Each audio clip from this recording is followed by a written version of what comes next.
할렐루야. 아멘. 오늘도 우리를 사랑으로 인도하시는 하나님의 놀라운 은혜와 역사가 가득하기를 간절히 소원합니다. 아멘. 우리가 사는 사회에는 여러 가지 조직들이 있습니다. 조직들인데 가장 작은 조직은 아마 가정일 겁니다. 남편과 아내 그리고 이제 아이들이 있는 가정. 이 작은 가정도 가족 구성원 모두가 화목이라고 하는 목표, 행복이라고 하는 목표를 향해서 나아갑니다. 즉 행복이라고 하는 방향을 향해서 전진하고 있다라고 말할 수 있습니다. 학교에서는 공부한다, 지식을 추구한다라고 하는 목표를 향해서 선생님과 학생들이 모두 함께 전진을 하죠.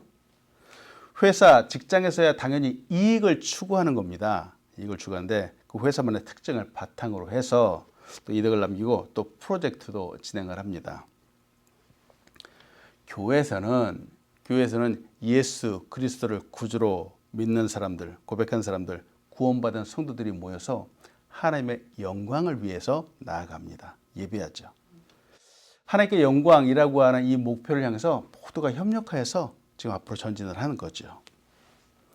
이처럼 작다라고 하는 조직체에서도 한 방향에서 나아가고 큰 모임 또 공동체에서도 가야 할 방향, 진행해야 될 목표들을 설정을 해서 나아갑니다. 근데 보세요. 앞으로 나아간다, 전진을 한다 그러는데 이거는 혼자 하는 것이 아닙니다. 함께 하는 것이죠. 최소한도 둘 이상의 사람들이 모여서 함께 하는 것입니다. 그래서일까 우리에게는 지금 함께 있는 사람이 정말 중요하다라고 하는 겁니다. 함께 그 목표를 향해서 갈 수 있는 사람을 잘 선택해야 됩니다. 위대한 기업 혹은 좋은 조직에서도 가장 중요하게 여기는 부분이 바로 사람입니다. 사람. 모든 인문학에서도 그 중심이 되는 부분이 바로 사람이죠. 행복을 향해서, 인생을 향해서, 원대한 목표를 향해서 함께 이를 추구하고 나아가야 되는 것. 결국 이 모든 것들을 이루어내는 원동력도 사람이죠. 이런 상황을 버스에 함께 타고 간다라고 이렇게 표현을 하기도 합니다. 목표를 향해서 나아간다면은 이 버스는 열망과 비전 그리고 집중이라고 하는 꿈을 품고 나아가야 됩니다. 그리고 함께 움직이기 때문에 이 안에는 부정적인 요소를 정말로 사라지게 해야 됩니다. 긍정의 에너지로 연료를 삼아야 되죠. 그리고 정말 이 좋은 목표를 향해서 함께 나아가고자 하는 사람들을 바로 이 버스에 초청을 해야 됩니다.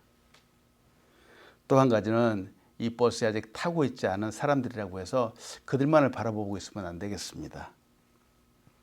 오늘 누가복음에서는 예수님께서 이제 구체적인 공동체, 하나의 조직을 형성하시는 그 과정이 나옵니다.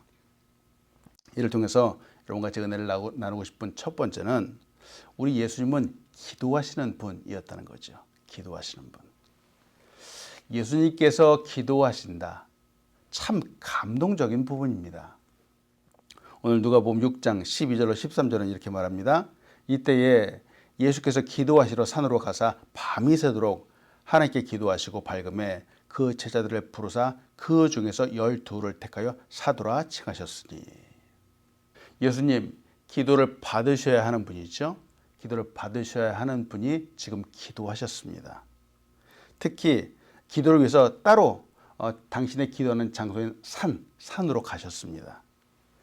예수님은 늘 항상 습관적으로 기도하셨습니다.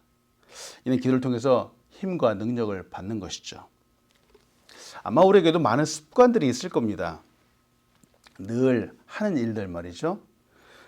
그런데 다른 여러 가지의 습관들이 기도한다라는 것만큼 중요하지 않을 겁니다. 데살로니가전서 5장은 우리에게 이렇게 말하잖아요. 항상 기뻐하라, 쉬지 말고 기도하라, 범사에 감사하라.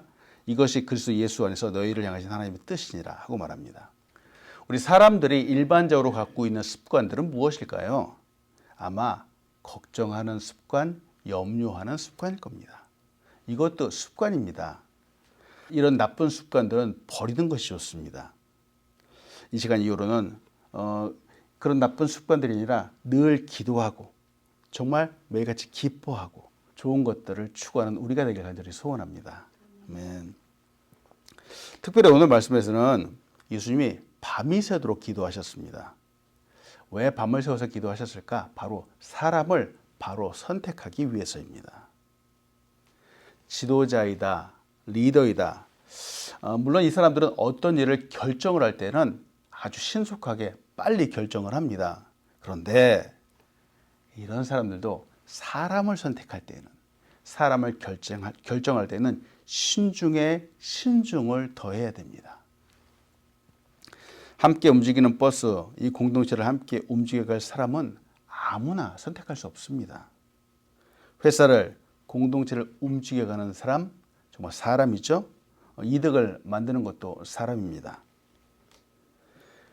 세상의 사람들도 누군가를 선택한다는 것이 정말 쉽지 않습니다. 그들도 고민을 많이 하죠. 특히 결혼을 앞두고 있는 사람들은 정말 고민을 많이 할 겁니다. 남편이 어떤 사람이 돼야 될 것인가, 내 아내가 어떤 사람이 돼야 될 것인가, 정말 고민을 할 겁니다. 좋은 사람을 만나는가, 어떤 사람을 만나는가에 따라서 정말 그 인생이 달라지기 때문이죠. 지금 예수님이 밤이 새도록 기도하셨습니다. 예수님 주변에 제자들이 많았습니다. 지금 현재까지 12명이라고 하는 사람이 선택된 게 아니었었고요. 많은 제자들이 있었는데 그 중에서 예수님이 정말 밤을 새서 기도하고 난 다음에 12명이 지금 선택이 되었다라고 성경은 말하고 있습니다. 유대인들에게 12, 12이라고 하는 이 숫자는 완전을 의미합니다. 완전. 12명을 택하셨다라고 하는 이 12라고 하는 이 숫자는 완전을 포함하고 있기 때문에 이미 이들을 선택하면서 예수님은 이 복음이 나중에 완전히 완벽하게 이루어질 거다라고 하는 그 꿈을 갖고선 12라고 하는 12명을 선택을 한 겁니다. 구약에서 이스라엘 지파가 12라고 해서 12지파가 된 것도 이것도 우연은 아닙니다. 하나님이 의도적으로 그렇게 12이라고 하는 지파를 선택을 하신 거죠. 그리고 이렇게 선택된 사람들을 사도라고 불러주셨습니다. 두 번째로 여러분과 나누고 싶은 것은 바로 그 이름 속에 사명이 담겨 있다라고 하는 겁니다. 이름 속에. 12명의 선택된 사람들, 이들을 사도라고 하는 특별한 호칭으로 불러주셨습니다. 사도, 이를 원어로 보면은 아포스톨로스라고 말합니다. 근데 이 아포스톨로스라고 이 단어 속에는 특별한 명령과 권세를 부여받고 보냄을 받은 사람이라고 하는 그 의미가 담겨 있습니다. 특별한 명령과 권세, 즉 복음을 위한 것이죠. 복음을 위해서 죽기까지 순종하는 사람입니다. 지도자가 된다라고 하는 것은 사실은 이 사명을 위해서 죽을 각오를 하는 사람들을 말합니다. 우리가 리더십이 있다 그러는데 그 리더십이라는 것이 과연 무엇일까요? 사람들을 잘 이끌어간다, 조직을 잘 구성해간다, 그것보다도 사실은 하나의 목표를 향해서 정말 죽음을 다해서, 목숨을 다해서 이것을 이룰 수 있는 사람이냐 하는 것이 관건이죠. 맡겨진 일, 해야 할 일이 있는데 이를 끝까지 이루는 것을 말합니다. 근데 보세요. 세상의 일들도 그렇잖아요. 일을 하는데 무엇인가 프로젝트를 진행을 하는데 하자마자 세상 일들이 막 쭉쭉 모든 것들이 잘 풀리고 하는 일보다 잘 되는 그런 일들은 없습니다. 큰 기업을 이룬 사람들도 그걸 이루기 위해서 수십 번, 수백 번의 거절을 거치고 또 불가능을 뚫고 나가서 결국 회사라고 하는 공동체를 이루는 거죠. 단체를 이룬 거죠. 복음도 그렇습니다. 예수 믿고 말만 한다라고 해서 사람들이 쉽게 예수님을 따라가지 않습니다. 그 한 영혼을 구원하기 위해서 정말 수도 없이 노력을 해야 됩니다. 노력하고 기도하고 정말 정성에 정성을 쏟아야 됩니다. 복음을 전한다고 해서 또 그 외에도 미움도 받아야 되고 쫓겨나기도 해야 되고 수없이 많은 반대도 부딪혀야 됩니다. 제자가 된다라고 하는 것, 지도자가 된다라고 하는 것은 바로 그 모든 반대, 미움도 부릅쓰고 이 사명을 위해서 정말 죽을 각오를 하고 심지어 죽음까지 각오해서 나아간다라고 하는 거죠. 그런 사람이다라는 거죠. 저는 목사로 부름을 받았습니다. 저는 이 말씀을 전하기 위해서 부름을 받았고 또 하나님이 예수님이 가장 소중한 분이다라고 하는 사실을 이 강단에서 선포를 합니다. 예수를 위해서 부름받은 사람이죠. 지난 10월서부터 우리 아우름 교회를 시작해서 지금 새벽마다 또 주일마다 이제 말씀을 선포하고 있습니다. 참 감사합니다. 감사합니다. 근데 이전에 제가 부목사였을 때 사람들을 보면서 에이 까짓 거 뭐 하면 되지 이렇게 가볍게 생각을 했었습니다. 근데 정말 매일같이 지금 말씀을 이렇게 준비하고 전하다 보니까 야 이거 장난이 아닙니다. 이 길이 정말 쉽지 않은 길이다라는 것을 매일같이 느끼게 됩니다. 그런데 정말 보람 있는 일입니다.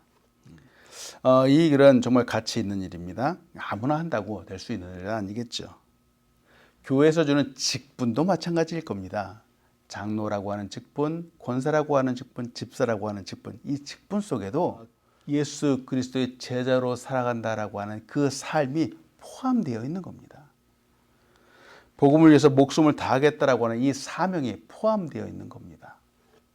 기도하며 말씀을 사랑하며 하나님의 영광을 위해서 나의 과거의 습관들, 죄악적인 습관들, 잘못된 습관들을 버리는 사람이 되겠다라고 하는 이 각오도 바로 이 직분 가운데 포함되어 있는 겁니다. 오늘도 우리의 이름에 합당한 사람이 되길 간절히 소원합니다. 아멘. 12명의 제자들이 오늘 성경에는 기록되어 있습니다. 누가복음 6장 14절로 16절입니다. 곧 베드로라고도 이름을 주신 시몬과 그의 동생 안드레와 야고보와 요한과 빌립과 바돌로메와 마테와 도마와 알페오의 아들 야고보와 샬롯이라고 하는 시몬과 야고보의 아들 유다와 예수를 파는 자 아들 가룟 유다라. 이 이름들을 하나씩 잠깐 보면은 시몬 베드로, 그는 어부였었죠. 어부였었는데 이 12사도의 목록 중에서 늘 가장 처음에 등장을 합니다. 왜냐하면 이는 수제자였기 때문입니다. 이 베드로라고 하는 이름은 예수님께서 이 제자를 삼으신 후에 새롭게 주신 이름입니다. 헬라어로는 게바라고 하죠. 이 게바는 바위, 반석이라고 하는 뜻입니다. 베드로, 영어는 피터라고 하죠. 안드레는 그도 갈릴리의 어부였습니다. 바닷가의 어부였습니다. 그는 먼저 세례 요한의 제자였습니다. 안드레가. 근데 안드레는 베드로보다 먼저 예수님을 만났고 즉시 그를 따랐습니다. 이 안드레가 베드로를 예수님께 인도한 사람입니다. 안드레, 영어는 앤드루라고 하고요. 이 뜻이 남자라고 하는 뜻입니다. 그리고 야고보와 요한이 등장을 합니다. 이들은 예수님의 가장 사랑받는 사람들이다라고 스스로 말하죠. 실제로 그렇기도 했었고요. 마가는 이 둘에게 특별한 이름을 주었는데 바로 보아너게라고 하는 이름을 주었습니다. 이 뜻은 우레의 아들이라고 하는 뜻이죠. 야고보는 영어로 제임스라고 하고 그 뜻이 참 재밌습니다. 발꿈치를 잡음이라고 하는 뜻입니다. 요한, 영어로 존이라고 하고 그 뜻이 여호와는 자비하시다라고 하는 뜻입니다. 또 빌립이 등장을 합니다. 빌립은 안드레나 시몬의 고향과 같은 베세다 출신입니다. 그는 주님을 만난 후에 그 친구인 나다나엘을 주님께로 인도했던 사람입니다. 또 바돌로메가 등장을 합니다. 이는 히브리식 이름으로 바르 탈메인데 이 바돌로메라고 하는 이 이름은 원래 돌로메의 아들이라고 하는 그런 뜻입니다. 또 마태가 등장을 하죠. 마가와 누가에 의하면은 이 마태는 레위로 소개되고 있습니다. 얼마 전에도 보았습니다. 근데 이 이름의 뜻이 연합하다라고 하는 뜻입니다. 마태는 앞으로 계속 이제 성경에 등장을 하지만 자기 자신을 갖다가 세리 마테이다라고 해서 자기 자신을 늘 낮게 스스로 표현을 합니다. 도마, 예수님을 난 보지 않고 믿을 수 없다라고 사람도 등장을 하죠. 그러나 세 번에 걸쳐서 자기의 이름을 소개하는데 이 도마 뒤에 디두모라고 하는 이름을 붙여서 자기를 소개합니다. 헬라식의 이름입니다. 헬라식의 이름을 따라 불리기도 합니다. 또 그 다음에 등장한 사람이 알페오의 아들 야고보입니다. 이름이 중복된 사람들이 꽤 있습니다. 예수님의 제자들 중에서. 앞에 나온 세베대의 아들 야고보와 그 이름이 같습니다. 그래서 구분하기 위해서 이 사람을 작은 야고보라고 부르기도 합니다. 그에 대해서는 신약에 이름만 언급될 뿐이지 뭐 별다른 것들을 크게 말하지 않습니다. 다만 전설에 의하면은 이 알페오의 아들 야고보는 페르시아에서 선교한 사람이다라고 기록되어 있습니다. 그리고 거기서 순교했다라고 전해질 뿐입니다. 또 셀롯이라고 하는 시몬이 등장을 합니다. 시몬 베드로와 또 여기도 이름이 같습니다. 마태와 마가는 베드로라고 하는 시몬과 구별하기 위해서 이 셀롯 시몬을 가나안 사람 시몬이라고 특정해서 또 부르기도 했습니다. 가나안 사람 시몬인데 이는 실제로 가나안 지방 출신이기 때문에 그런 것이 아니라 열심이라고 하는 뜻을 가진 히브리어 카나에서 비롯된 말입니다. 셀롯이라고 하는 이 헬라어 명칭 자체도 이미 열심당원이라고 하는 뜻을 품고 있습니다. 그래서 시몬이 열심당원들과 관련해 있음을 보고 있는데, 즉 이 가나안 시몬, 이 셀롯 시몬은 정말 그 말 뜻대로 정말 불타는 열정을 갖고 있는 사람이었다라고 하는 뜻입니다. 또 야고보의 아들 유다가 등장을 합니다. 마태와 마가는 이 야고보의 아들 유다를 다데오라고 다른 이름으로 부르기도 했습니다. 그리고 마지막으로 예수를 파는 자가 되는 가룟 유다가 등장을 하죠. 이 가룟이라고 하는 이 이름은 그가 태어난 지역을 따라서 붙여진 이름입니다. 그가 태어난 지역 마을이 그리옷입니다. 그리옷의 헬라어 명칭으로는, 그래서 이거 헬라어 명칭인데 그리옷 사람이라고 하는 뜻인데, 이 그리옷은 성경에 나와 있는 기럇입니다. 기럇 여아림이라고 하는 지역을 따서 붙여진 이름입니다. 그가 언제 어떻게 예수님의 제자가 되었는지 성경은 자세하게 기록하지 않고 있습니다. 그는 공관복음의 12사도의 명단에 맨 나중에 등장을 하는데, 우리가 잘 알고 있다시피 이 가룟 유다는 예수님의 전반적인 재정을 맡은 사람이죠. 돈꾀를 맡은 사람인데 어떻게 돈꾀를 맡았을까? 그의 모습, 겉모습 자체가 신뢰와 신망을 주는 사람처럼 보였다라고 하는 겁니다. 그런데 마귀가 그의 마음속에 들어갔죠. 그리고 결국은 예수님을 은 30에 파는 사람이 되었습니다. 이렇게 12명의 사람들의 이름을 갖다 쭉 나열을 합니다. 예수님은 이 12명을 제자로, 따로 특별한 제자로 부르셨습니다. 사도로 세우셨죠. 한 가지 보고 싶은 것은 예수님은 하나님이시잖아요. 다 알고 계시잖아요. 다 알고 계신 예수님께서 어떻게 가룟 유다라고 하는 적도 같이 품으실 수 있었을까라는 겁니다. 자기 자신을 예수님을 팔 사람이라는 걸 미리 알고 계셨는데도 그를 품으셨다라고 하는 겁니다. 왜 그러셨을까? 한번 생각해 보죠.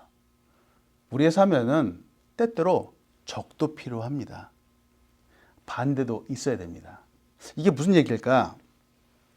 예수님께서 가룟 유다를 가까이 두셨던 이유는 사실은 다른 제자들을 갖다가 키우기 위해서입니다. 이들을 성장시키기 위해서입니다.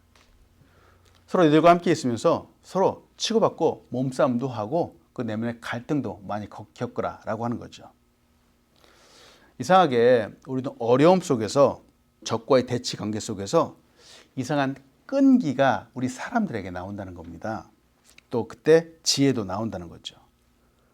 가끔가다 그런 말들이 있잖아요.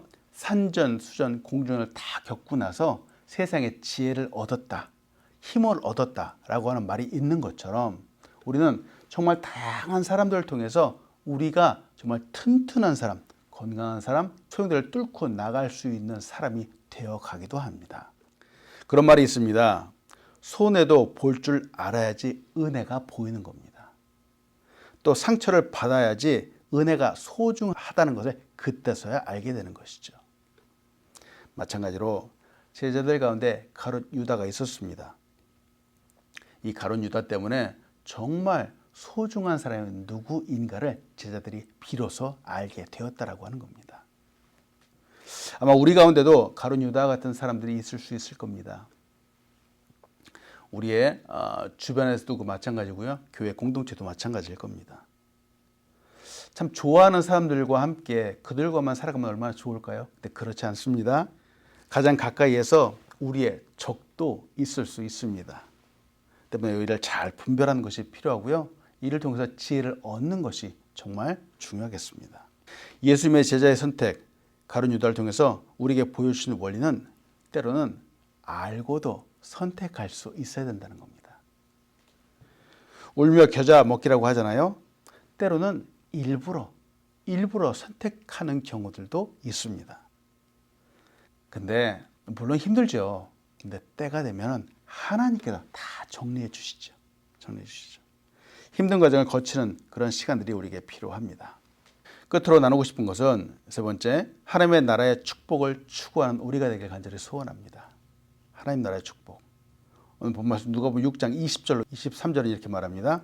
예수께서 눈을 들어 제자들을 보시고 이르시되 너희 가난한 자는 복이 있나니 하나님의 나라가 너희 것이며 지금 줄인 자는 복이 있나니 너희가 배부름을 얻을 것이며 지금 우는 자는 복이 있나니 너희가 웃을 것이며 인자로 말미암아 사람들이 너희를 미워하며 멀리하고 욕하고 너희 이름을 악하다 하여 버릴 때는 너에게 복이 있도다. 그 날에 기뻐하고 뛰놀라. 하늘에서 너희 상이 큼이라. 그대 조상들이 선지자에게 이와 같이 하였느니라. 세상 사람들은 이 세상의 축복만을 바라보기도 합니다. 물질적인 것들을 추구하면서 바로 축복을 추구하죠. 그런데 지금 이 성경에서 그렇고요. 예수님이 말씀하시는 복은 세상의 것과 근본적으로 다릅니다. 먼저 마음이 가난하다. 마음이 가난한 사람. 이를 다른 말로 보면 아마 마음의 상처일 수도 있을 겁니다. 때로는 빈곤함일 수도 있을 겁니다. 근데 마음의 상처, 비었다라고 하지만 이거는 오히려 예수 그리스도를 그 마음에 모실 수 있는 마음의 상태를 말하는 거죠. 예수님 때문에 오히려 참된 만족을 추구해가는 사람의 모습일 수 있습니다. 하나님 나라는 저 멀리 좀 하늘에 있기도 하지만 먼저는 내 마음속에 이루어져야 됩니다. 때문에 우리는 오늘도 때때로 내 마음속에 있는 가난함을 통해서 하나님의 그 은혜를 가득히 받는 우리가 되어야 되겠습니다. 또 예수님은 여기서 줄인 자에 대해서 얘기를 하잖아요. 줄인 자. 이는 육체의 배고픔을 말하는 것은 아니죠. 의에 줄이고 목마른 자를 말합니다. 영적인 것, 특히 하나님을 향하여 목마른 사람을 말하죠. 이렇게 의에 줄이고 목마른 자는 예수님 때문에 만족함을 얻게 될 것입니다. 아모스 8장 11절은 바로 이와 같은 마음의 상태를 말합니다. 주 여호와의 말씀이니라. 보라 날이 이를지라 내가 기근을 땅에 보내리니 양식이 없어 주림이 아니며 물이 없어 가람이 아니요 여호와의 말씀을 듣지 못한 기갈이라. 이렇게 말합니다. 하나님의 말씀을 듣지 못할 때, 하나님에 대해서 제대로 알지 못할 때 정말 목이 마르다라고 하는 거예요. 목이 마르다라는 거예요. 영적인 갈급함이죠.